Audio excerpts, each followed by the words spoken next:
예.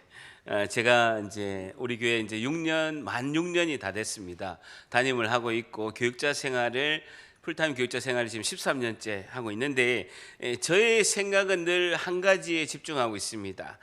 하나님께서 기뻐하시는 교회는 어떤 모습일까? 하나님이 가장 기뻐하시는 교회는 어떤 교회인가라는 생각에 매일매일 집중하고 있습니다.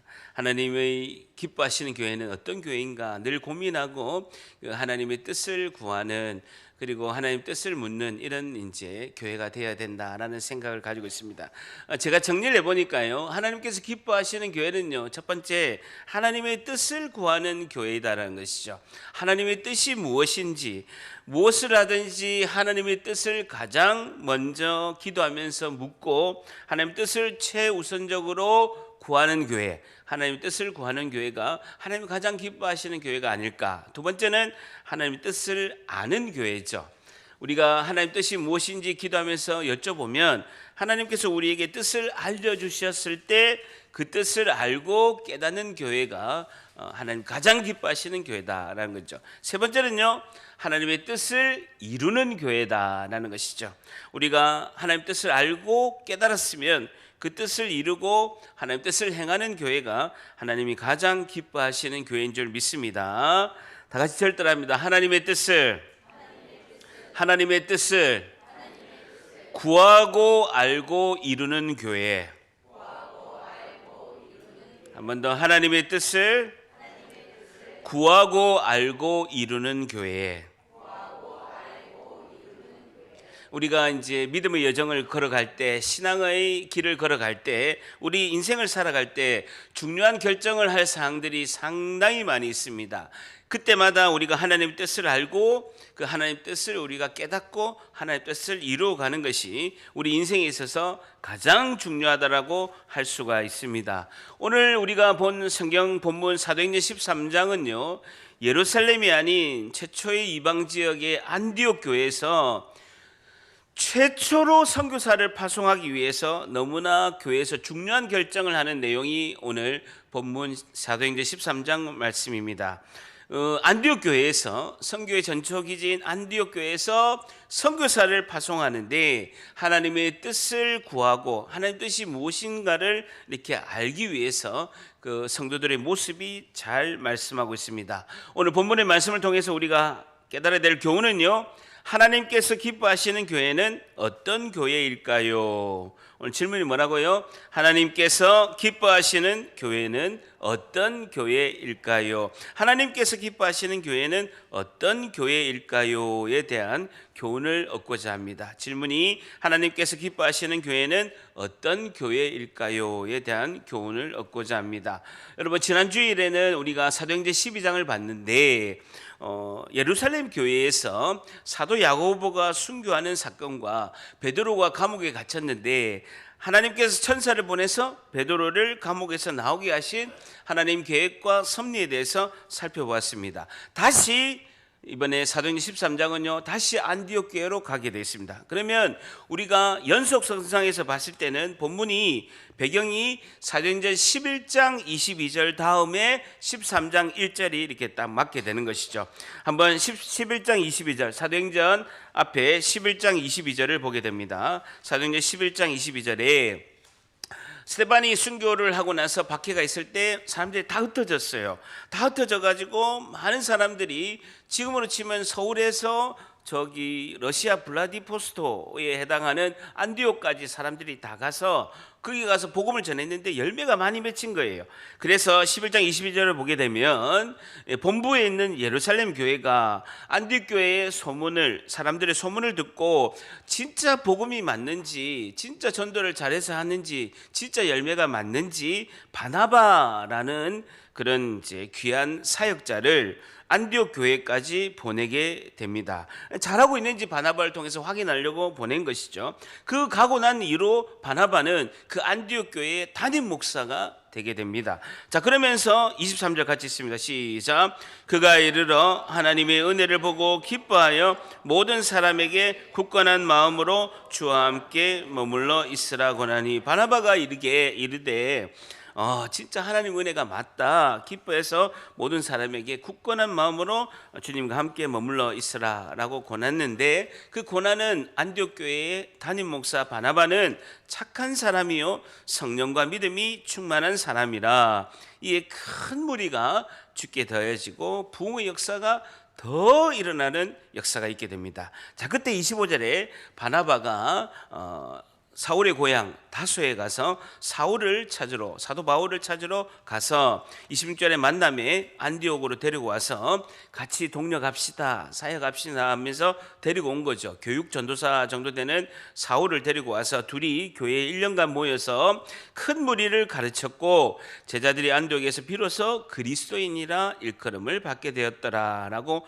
말씀하고 있습니다. 자, 그러면서 그때 선지자들이 예루살렘에서 안디옥에 이르게 되는 것이죠. 드디어 이방 지역 안디옥 교회가 든든히 서가는 것을 이렇게 보게 되고, 12장은 예루살렘 교회에 박해 일어나는 사건, 그리고 사도 베드로가 잡혔다가 풀리는 사건이게 되고, 다시 13장 1절로 안디옥 교회 13장 1절, 오늘 본문 말씀 안디옥 교회 13장 1절로 이렇게 돌아갑니다. 자, 13장 1절 같이 있습니다. 시작. 안디옥 교회에 선지자들과 교사들이 있으니 바나바와 니게르라 하는 시므온과 구레네 사람 루기오와 본붕왕 헤롯의 젖동생 마나엔과 및 사울이라라는 거예요. 안디옥 교회에 선지자들과 교사들이 있으니 줄쳐 보세요. 이제 안디옥 교회에 본격적으로 하나님께서 선교의 역사를 열어가시는 거예요. 근데 거기에 중요한 교회 지도자, 선지자들과 교사들이 있다라는 거예요. 그 5명의 선지자들과 교사의 이름이 지금 기록되어 있는데, 1번 바나바 동그라미 쳐보세요. 곧 바나바 1번 동그라미 치시고, 바나바는 안디옥 교회 담임 목사라는 거죠. 교회 지도자 선지자들과 교사 이름이 있는데 1번이 누구라고요? 바나바. 2번 동그라미 쳐보세요. 니게르라 하는 시몬. 니게르라는 시몬이 두 번째. 세 번째 누굽니까? 구레네 사람 루기오. 3번. 3번 동그라미 치고, 네 번째 뭡니까? 본붕왕 헤롯의 젖동생 마나에. 4번. 5번 및 사울이라. 및 사울이라 5번. 이런 것이죠. 여러분, 성경에서, 신약 성경에서 보게 되면 사람의 이름을 이야기할 때 순서가 있는데, 그것은 나이 순서가 아닙니다. 그 순서는요, 책임과 역할의 순서라는 거예요. 책임과 역할의 중요도에 따라서 기록되어 있다는 거예요. 제일 책임자가 누굽니까? 바나바. 제일 책임이 적고 믿음이 약하다고 생각한 사람이, 역할이 약하다고 생각한 사람이 사울이라는 거예요. 및 사울이다라고 이렇게 하고 있습니다. 자, 그래서 바나바, 첫 번째 인물 바나바, 1번 바나바인데요, 안디옥 교회 담임 목사고 가장 중요한 지도자고, 우리가 살펴봤던 11장 24절에 보게 되면 바나바는 착한 사람이요 성령과 믿음이 충만한 사람이다 라고 말씀하고 있습니다. 그리고 바나바는요, 우리가 앞에 살펴봤습니다만은 사도행전 4장 36절 37절에 보게 되면 그가 귀족 출신이기 때문에 재산이 많았어요.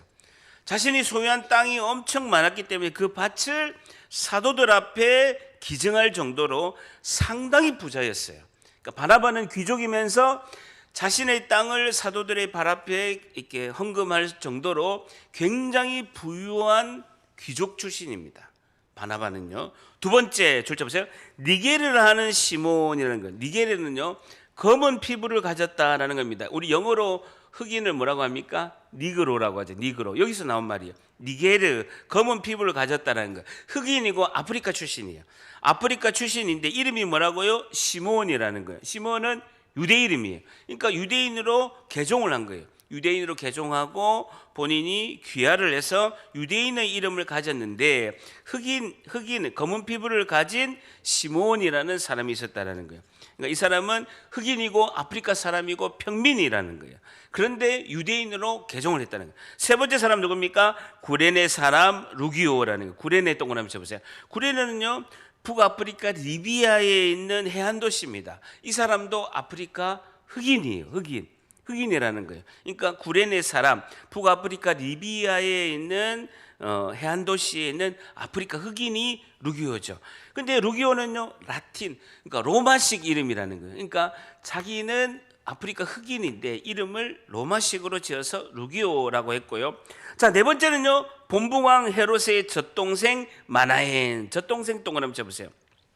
헤롯 왕의 젖동생이라는 거예요.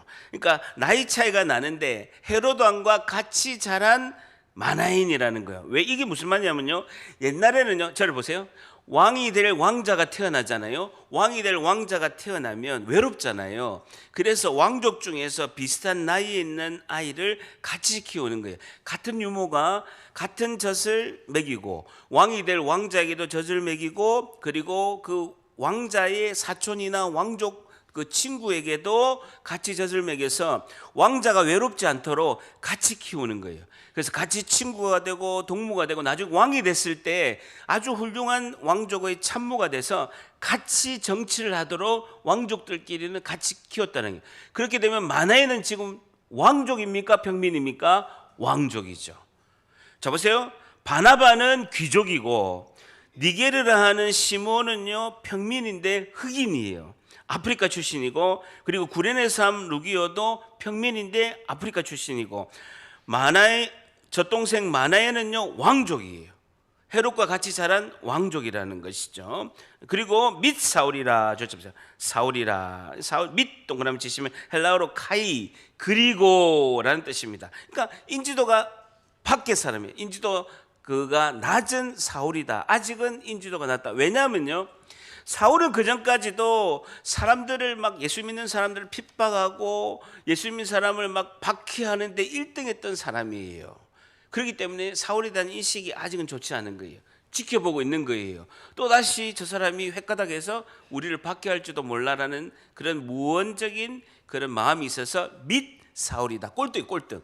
지도자인데 꼴등으로 5번째인 것을 볼 수가 있죠. 자, 어쨌든 보게 되면 지금 복합적으로 있어요. 바나바는 귀족, 마나에는 왕족, 니게르라는 시몬과 구레네 사람 루기오는 외국인 흑인에다가 아프리카 출신의 평민, 그리고 사울은 누굽니까? 베냐민 지파 유대인, 그리고 그리스도인들을 받게 했던 1등 인물. 교회 지도자 구성이요 매우 다양한 거예요. 아주 다양하다는 거예요. 지금으로 치면요, 담임 목사부터 교육 전도사, 장로, 권사가 신분이 아주 다양하게 스펙트럼이 넓은 것을 볼 수가 있다는 거죠. 그러니까 이 안디옥 교회가 가장 아름답고 가장 훌륭한 교회인데 특징이 뭐냐면요, 편견과 차별이 없는 구성이라는 거예요. 왕족도 있고 귀족도 있고 아프리카 출신의 평민도 있고, 그리고 베냐민 지파 유대인도 있고, 아주 다양하게 편견과 차별이 없는 교회 구성원을 볼 수가 있다는 거예요. 예수 그리스도 안에서 함께 모두가 하나님을 아버지라고 부르는 그런 한 형제 자매로 있는 아름다운 모습이 안디옥 교회의 모습이다라는 것이죠. 자, 1번 하나님께서 기뻐하시는 교회는 어떤 교회일까요? 1번 교회는 편견과 차별이 없어야 합니다라는 것이죠. 교회는 편견과 차별이 없어야 합니다라는 것입니다. 교회는 편견과 차별이 없어야 된다. 예수 그리스도 안에서 하나님 아버지를 부르는 그 한 형제 자매일 뿐이지, 내가 왕족 출신이다, 귀족 출신이다, 내가 흑인이다, 백인이다, 동양인이다, 평민이다, 아무런 편견이 없다라는 거예요. 아무런 차별이 없다라는 것이죠. 여러분, 교회 성도에 있어서 가장 중요한 덕목은 무엇입니까? 여러분 생각에 교회에 있어서 성도들에게 가장 중요한 덕목이 뭐겠습니까? 성령 충만? 아니면 영성이 막 충만한? 무엇이 가장 교회 성도에서 중요한 덕목이 무엇이겠습니까? 저는요, 인성이라고 생각합니다. 성품, 인성, 그 다음에 영성입니다. 여러분, 따뜻하고 넓은 마음을 가지고 교회 우선적으로 덕을 세우고 따뜻한 가슴을 가진 성도, 이 인성이 가장 중요하고 성품이 가장 중요하다는 것입니다. 여러분, 영성은요 그 다음이에요. 성령 충만하기도 하고 때로는 시험에 들기 위해서 우리가 영적으로 다운되기도 하지만, 인성은 하루아침에 이루어지는 것이 아니다라는 것이죠. 하루아침에 만들어지는 것이 아니다라는 것입니다. 그래서 우리 교회도 담임 목사부터 예수님 막 믿은 새 가족까지 가장 중요한 것은 뭐라고요? 인성이다라는 거예요. 그 다음에는 영성이다라는 것이죠. 지난주 월요일 날 이제 딸이 저에게 갑자기 질문했어요. 아빠, 나는 어떤 사람하고 결혼해야 할까요? 헐, 저희 한 마음은 하나뿐입니다. 결혼하면 안 돼. 너 맞아. 제가 이렇게 이야기했습니다. 첫째는 예수님 믿는 가정에 자란 사람이면 좋다. 예수님 믿는 가정에 자란 사람. 두 번째는 이제 인성, 성품, 그리고 열정을 가져야 된다. 세 번째는 이제 나중에 이렇게 기도하고 또 열심히 신앙생활하면 영성은 얻어지는 것인데 성품과 열정을 가지면 좋겠다. 그리고 예수님을 믿는 가정에서 태어나면 좋겠다라고 이렇게 이야기를 했습니다. 왜? 하루아침에 되는 게 아니기 때문입니다. 아까 우리 신현준 하나님의 배우 신현준 영상을 봤죠. 그 부모가 평생 자녀를 위해서 기도하고 그럼 좀 약간 벗어나더라도 또 자녀가 또 다시 자기 자리에 돌아온 것은요, 그 부모의 기도가 쌓여 있는 것입니다. 부모의 기도는 그 예수 믿는 가정은 하루아침에 되는 게 아니죠. 부모가 자녀를 위해서 기도하고 부모가 자라온 그 모습을 보고 신앙생활과 그 인격과 인성을 닮아가면서 살아가는 것, 이것이 너무나 중요하다. 그 다음에 영성이에요. 여러분, 우리가 신앙할 때 막 성령이 충만하고 이런 것 같지만요, 또 한 달 지나면요, 다니엘기도 불같이 20일 동안 이제 있지만요, 그 또 뜨거움이요, 또 연말 되면 또 이렇게 식어가는 것이 우리의 실정입니다. 맞습니까? 맞습니까? 예, 맞습니다. 자, 그래서 우리 지금 신약 성경에 보게 되면요, 가장 아름답고 우리 초대교회에 있어서 가장 본받을 교회가 안디옥 교회예요. 그러니까 예루살렘 교회는요, 규모는 엄청 컸습니다. 3,000명, 5,000명이 예수님을 믿는 역사에나 규모가 엄청나게 컸지만 비교할 수 없이 안디옥 교회보다도 규모가 컸습니다. 그럼에도 불구하고요, 선교를 한 교회는 안디옥 교회가 시작했어요. 세계 선교를 시작하고 하나님 나라를 펼쳐가는 것은요, 안디옥 교회가 제일 먼저 시작했다라는 거예요. 그래서 가장 우리가 본받아야 될 1세기의 초대교회는요, 안디옥 교회다. 세계 선교의 비전을 품고 하나님이 역사 속에서 하나님이 가장 귀하게 사용한 첫 번째 교회가 안디옥 교회인 줄 믿습니다. 하나님이 가장 기뻐하는 것은요, 하나님의 나라를 펼쳐나가는 것, 세계 선교를 위해서 나가는 것을 하나님께서 가장 중요하게 생각한다라는 것이죠. 우리도 이렇게 생각할 수 있습니다. 우리 이웃부터 전도하는 게 중요한 것이지, 선교는 나중에 부흥하면 부흥했을 때 선교하는 것이 어떻겠냐라고 이렇게 생각할 수 있는데 반대예요. 우리가 선교하면 하나님께서 우리 교회를 부흥시키실 줄 믿습니다. 거꾸로예요, 거꾸로. 우리가 선교하고 전도하면 하나님이 우리 교회를 부흥시키시는 것은 하나님이 하시는 것이다 라는 것이죠. 저를 따라합니다. 우리가 선교하면 하나님께서 우리 교회를 부흥시키신다. 자, 그러면서요, 최초의 선교사를 뽑는데 2절부터 그 선교사를 어떻게 뽑는지 중요한 결정을 할 때, 교회가, 성도가 자신의 인생에 있어서 교회에서 가장 중요한 문제를 결정할 때 어떻게 결정하는가, 하나님의 뜻을 어떻게 묻는가를 2절에 굉장히 중요하게 말씀하고 있습니다. 자, 2절 같이 있습니다. 시작. 주를 섬겨 금식할 때에 성령이 이르시되 내가 불러 시키는 일을 위하여 바나바와 사울을 따로 세우라 하시니. 주를 섬겨, 줄 쳐보세요. 주를 섬겨 금식하실 때 아주 중요한 포인트입니다. 주를 섬겨 동그라미 쳐보세요. 이 단어가요, 헬라어로 레이투르게오라는 단어인데 굉장히 중요한 단어입니다. 레이투게오라는 단어인데, 레이투르게오라는 단어가 예배하다라는 뜻입니다.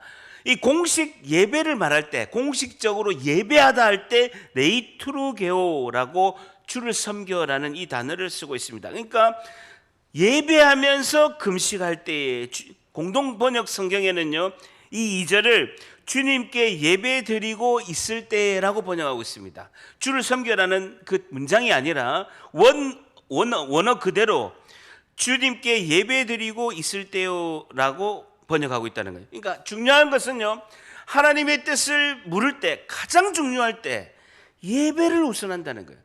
예배 가운데 하나님의 뜻을 묻고 예배를 통해서 하나님의 뜻에 응답받았다는 것이죠. 주를 섬기며, 이것이 예배하면서 하나님 뜻에 응답을 받았다라는 것이죠. 선교사 파송을 하는 이 중요한 순간에 교회의 이 결정을 하나님의 뜻을 구할 때 예배를 통하여 하나님께 집중함으로 하나님의 뜻을 아는다라는 것입니다. 교회 공동체에 있어서 가장 중요한 것은 예배 공동체인 줄 믿습니다. 예배가 가장 중요해요. 여러분, 예배에서 가장 중요한 것은 뭐냐면요, 하나님의 임재입니다. 살아계신 하나님을 예배를 통해서 경험하는 것. 예배에 있어서 가장 중요한 것은요, 하나님의 임재입니다. 저를 따라합니다. 예배에 있어서 가장 중요한 것은 하나님의 임재이다. 살아계신 하나님을 예배 가운데 경험하는 거예요. 오늘 우리가 11시에 모여서 예배하는데 이 시간에 하나님의 살아계신 하나님을 꼭 경험하는 것, 이것이 예배에 있어서 가장 중요하다는 것입니다. 우리에게 있어서 가장 중요한 것은 예배인데 예배에 있어서 가장 중요한 것은 하나님의 임재, 살아계신 하나님을 경험하는 것이 가장 중요하다라는 것이죠. 예배를 통해서 찬양 가운데, 하나님의 말씀 가운데, 기도 가운데 살아계신 하나님을 우리가 만나고 은혜를 경험할 줄 믿습니다.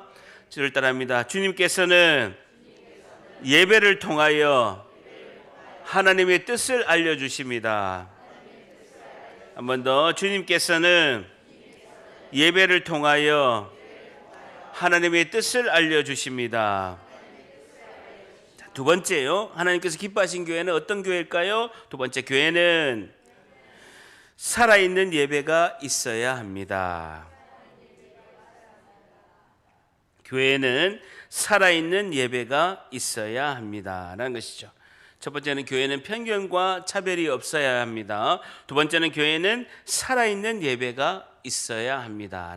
저는 예배에 목숨을 겁니다. 예배를 철저히 준비하고 예배에 정말 한치도 오차 없이 하나님의 임재가 가득하고 하나님의 은혜가 충만하기를 계속 기도하면서 말씀을 묵상하면서 이제 예배를 인도하고 찬양 가운데, 말씀 가운데, 기도 가운데 우리에게 살아계신 하나님을 꼭 경험할 줄 믿습니다. 여러분, 교회에 있어서 중요한 요소가 네 가지가 있습니다. 교회에 있어서 가장 중요한 것이, 이 중요한 요소가 네 가지인데 첫 번째는요, 예배입니다. 강조했듯이 하나님의 살아계신 그 임재를 경험하는 것, 하나님의 임재, 살아있는 예배, 하나님을 만나는 그 은혜, 예배가 중요하고요. 두 번째는 뭐겠습니까? 두 번째, 교회에 있어서 중요한 네 가지 요소가 있는데 두 번째가 뭘까요? 그렇죠. 소그룹 공동체입니다. 소그룹 공동체, 셀 예배 공동체. 소그룹 공동체도 셀에서 셀 예배 공동체죠. 셀 예배 공동체. 주일 말씀을 각자에게 삶에 적용하는 셀 예배 공동체가 너무나 중요하다는 것이죠. 그래서 각자의 내 삶을 나누고 공감하고 같이 기뻐하고 같이 슬퍼하고 같이 울어주는 공동체가 이제 너무나 중요하다라는 것입니다. 목회 데이터 연구소에서 교회를 다니는 성도들에게 설문을 조사했습니다. 2022년, 2023년도에 조사를 했는데 질문했습니다. 당신이 교회를 선택하고 교회를 정착하는데 가장 결정적인 영향을 끼친 것은 무엇입니까? 라고 했죠. 근데 2022년, 2023년 코로나 전에는 1번이 뭐냐면요, 예배 설교였어요. 그리고 두 번째가 소그룹 공동체인데 바뀌었어요. 소그룹 공동체가 1번, 그리고 예배 설교가 2번이에요. 그래서 여러분, 우리 교회에 정착하고 우리 교회가 이제 예배를, 우리 교회에서 내가 신앙생활을 해야 되겠다고 결정하는 것에 1번이 뭐라고요? 소그룹 공동체, 셀 공동체가 1번이에요. 두 번째가 예배 설교. 제가 부담을 좀 덜었어요. 2번 1번에서 2번으로 제가 좀 부담을 들었어요. 어쨌든 예수님께서도 대중들에게 막 수천 명에게 복음을 전하고 그리고 2만 명에게 오병이어의 기적을 행하시고 대중들에게 막 복음을 선포했지만 예수님도 12명의 제자들을 소그룹 공동체를 하신 거예요. 3년 동안 12명의 사도들을 데리고 소그룹 공동체에서 같이 먹고 같이 생활하시고 같이 삶을 나누시고 12명을 주님께서 소그룹 공동체를 했다는, 그러니까 소그룹 공동체가 너무나 중요하다라는 것이죠. 제가요, 한 주간 이제 예배 사도행전 13장을 묵상하면서 한 주간 이제 설교 준비를 하면서 하나님이 기뻐하시는 교회는 무엇일까 계속 묵상을 했습니다. 너무나 묵상을 많이 하니까 좀 힘이 들어가지고 지난주 수요일 날 갑자기 바닷가가 생각이 난 거예요. 바다가 생각이 나서 점심시간에 혼자 차를 타고 영일대 바다를 제가 혼자 간 것입니다. 그래서 공영 주차장에 제가 차를 파킹을 하고 한참을 걷다가 이제 영일대 바닷가에 이렇게 해변에 딱 도착한 거예요. 그래서 해변에 모래를 딱 걷다가 문득 제가 맨발로 걸어야 되겠다 이런 생각이 드는 거예요. 그러니까 맨발로 걸으려면 신발하고 양말을 제가 처리를 해야 되잖아요. 그래서 이거를 어떻게 할 수가 없어가지고 CU 편의점에 가서 비닐봉지를 100원 주고 샀어요. 요새 공짜로 안 주더라고요. 100원 주고 사가지고 봉지에다가 이제 신발과 양말을 넣고 그다음에 이제 바지를 이렇게 다 걷어가지고 바지를 쫙 걷어가지고 무릎까지 걷어 올려가지고 여러분 상상해 보세요. 제같이 띵띵한데 바지를 딱 이렇게 걸어가지고 해변길을 이렇게 맨발로 거는 거예요. 그래가지고 이제 파도가 치는데 찰막찰막하게 해가지고 이렇게 쭉 해변 끝에 가면서 묵상하고 또 오면서도 이렇게 묵상하면서 어떤 것이 하나님 기뻐하시는 교회인가 이 본문을 계속 묵상한 거예요. 그래서 왔다 갔다 했는데 문제는 뭐냐면요, 다 묵상하고 이렇게 막 바닷물이 많이 이렇게 튀고 그 다음에 모래가 있고 흙이 많으니까 양말하고 신발을 바로 신을 수가 없는 거예요. 근데 공영 주차장까지는요 250m가 떨어져 있는 거예요.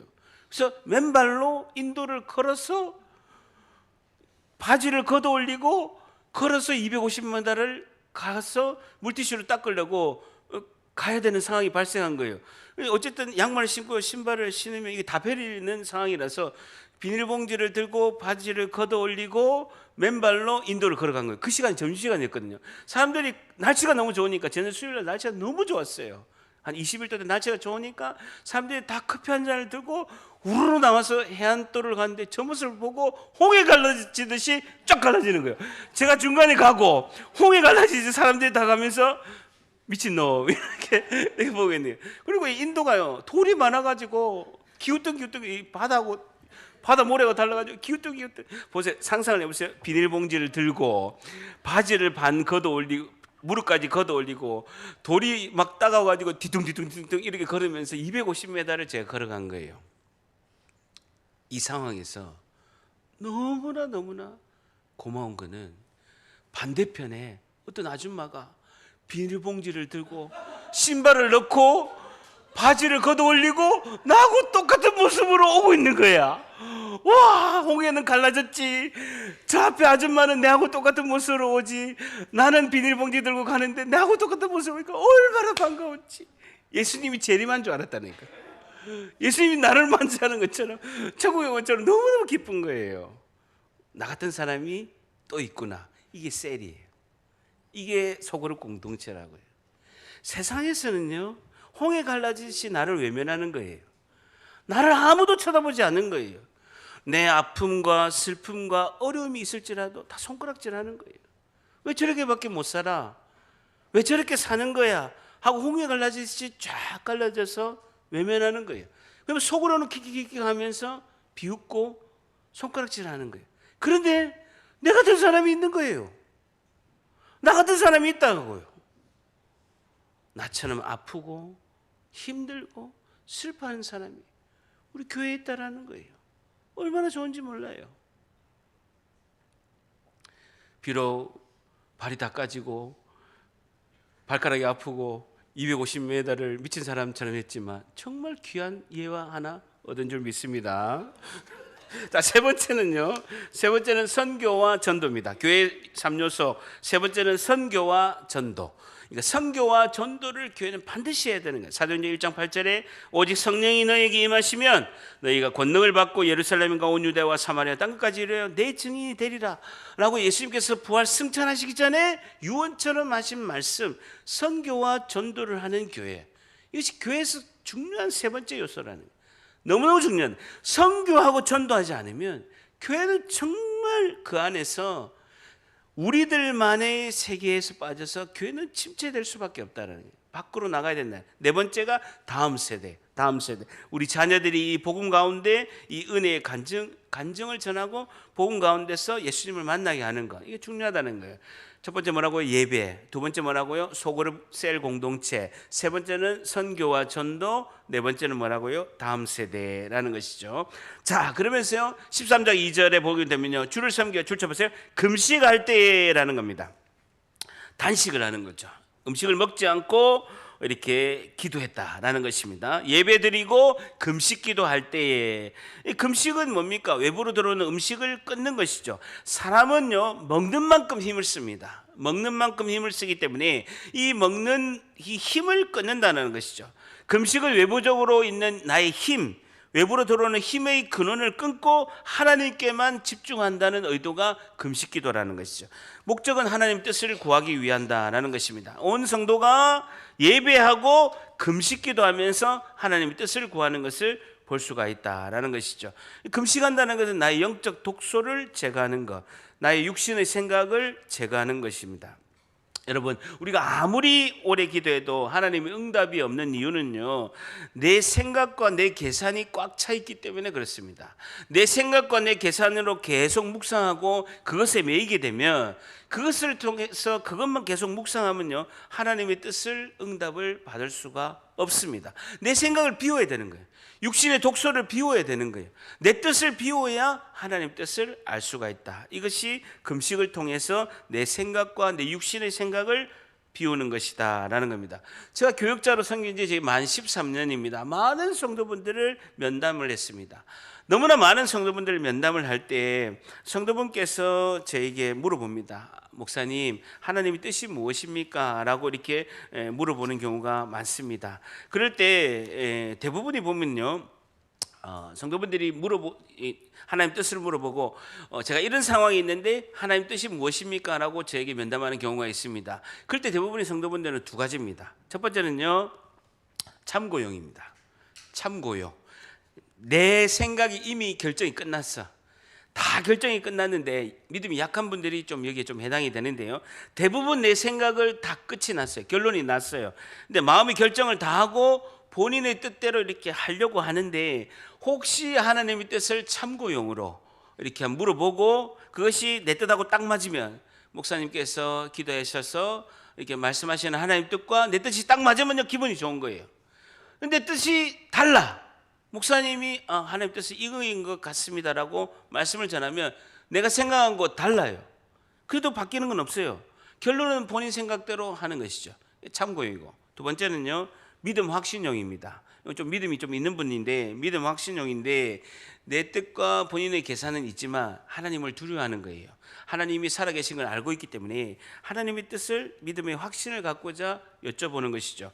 그래서 하나님 뜻과 이렇게 다르게 내가 실천하게 되면 그 일이 잘 안 될 것 같은데 라고 좀 두려움도 있으면서도 믿음의 확신을 가지고자 하기 위해서 물어보는 것, 믿음 확신형으로 물어보는 것이죠. 근데 이 두 가지가 조금 차이는 있는데요, 공통점이 있습니다. 어떤 결론은 이미 가지고 있다는 것이죠. 이미 자신은 결론을 가지고 자신이 내는 결론을 계속 묵상하면서 기도하기 때문에 하나님의 명확한 기도 응답을 받기가 힘들다라는 것이 공통점이라고 할 수가 있는 것입니다. 어쨌든 금식한다는 것은 내 생각을 비우고 하나님 생각으로 채우는 것인 줄 믿습니다. 자, 13장 2절 보게 되면, 주께 섬기게 금식할 때에 예배하면서 금식하고 하나님께 이렇게 집중했는데 성령이 이르시되 내가 불러 시키는 일을 위하여, 줄쳐보세요, 바나바와 사울을 따로 세우라. 줄쳐보세요. 결정이 났는데요, 역사상 최초의 안디교회의 선교사가 두 명이 딱 결정이 됐는데, 담임 목사 바나바하고 이제 막 교회에 온 교육전도사 사울이 선택이 된 거예요. 교회가 막 부흥하고 있습니다. 교회에서 가장 중요한 지도자는 담임 목사입니다. 근데 하나님께서 바나바를 보내라, 사울을 함께 보내라고 두 명을 하나님께서 예배하면서 금식했는데 하나님 그렇게 말씀하신 거예요.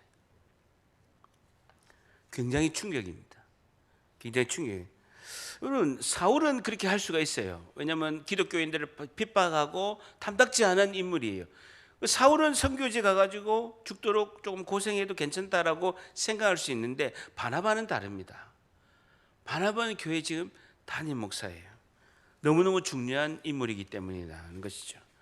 여러분, 우리 교회도 어떤 중요한 일을 결정할 때 아프리카나 어디 인도나 있어서 선교지를 갈 때 우리 선교지에 2명 가야 됩니다. 우리 다 같이 함께 기도해 봅시다 하고 한 단일 기도 3주 동안에 기도했다고 했는데 담임 목사가 뽑힌 거예요. 한 분이 바로 가야지 했습니다. 혼자 갑니까? 같이 갑니까? 같이 간다고요? 예. 설교가 안 되는데 대본에 없는 이야기인데 담임 목사가 이제 딱 걸렸을 때 굉장히 당황스러운 것이죠. 근데 왜 이렇게 하나님이 하셨을까? 그것은 사람의 의지를 하지 말라는 것이죠. 교회는 오직 교회 머리 대신 예수 그리스도 한 분이 주인이시고 예수님이 통치하시는 곳이고 하나님이 주인이시기 때문에 사람을 의지하지 말라는 거예요. 너희들이 가장 중요하게 생각하는 담임 목사 안디옥 교회의 바나바일지라도 하나님이 가라고 하면 가야 된다라는 거예요. 사람을 의지하지 말라는 거예요. 교회는 결단코 사람에 의해서 결정되고 움직이는 것이 아니다라는 거예요. 모든 것은 하나님의 뜻에 의해서 순종하고 하나님의 뜻에 의해서 움직여야 되기 때문에 바나바를 선교지에 보내는 것을 볼 수가 있다는 거예요. 안디옥교회는 바나바에 의존하면 안 된다는 거예요. 굉장히 중요한 겁니다. 그래서 선교의 제물로 제단에 바나바와 사울을 보내는 것을 볼 수가 있다는 거예요. 여러분, 교회는 오직 예수님 한 분만 드러나야 되고 예수님 한 분만 사랑하고 예수님만 자랑해야 될 줄 믿습니다. 저를 따라합니다. 다 같이. 교회는 예수님만 사랑하고 예수님만 자랑하자. 한 번 더. 교회는 예수님만 사랑하고 예수님만 자랑하자. 가장 하나님이 기뻐하시는 교회는요, 예수님만 사랑하고 예수님만 자랑해야 된다. 예수님 사랑, 하나님 사랑, 이웃 사랑을 실천하고 그 예수님이 사랑하고 예수님이 그 교회의 중심이 되어야 되는 것이 너무나 중요하다라는 것이죠. 그래서 우리가 예배 가운데, 소그룹 셀 모임 가운데 어떤 일을 진행하더라도 예배 드리고 우리가 기도해서 육신의 생각을 제거하고 모든 일을 진행할 때 오직 예수님만 사랑하고 예수님만 자랑해야 될 줄 믿습니다. 자, 이 절에서 굉장히 중요한 단어가 나온대요. 주를 섬겨 금식할 때 줄 쳐보세요.